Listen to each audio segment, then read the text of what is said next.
Hi friends, welcome to our channel. આજે આપણે જાશું રાજસ્થાનની સફરે, એટલે કે રાજસ્થાની ખુબા રોટી બનાવીશું.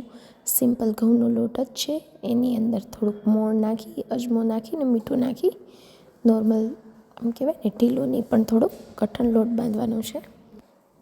જો આ રીતનો લોટ બાંધી લેવાનો છે.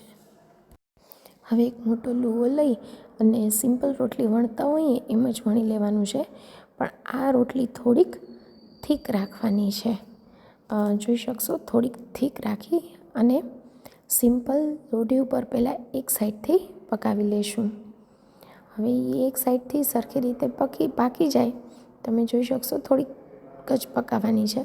તો બીજી બાજુ પલટાવી અને એના ચીપિયાથી અથવા હાથેથી આવી રીતે ચપટી વાળી અને જેમાં આપણે ખબર રોટલો શેકતા હોઈએ એ જાળી હોય તો એના ઉપર એ શેકી લેવાની છે અને ઉપરથી ઘી નાખીને સર્વ કરવાની છે. સરસ મજાની ડિફરન્ટ ટાઈપની ખુબા રોટી રેડી છે.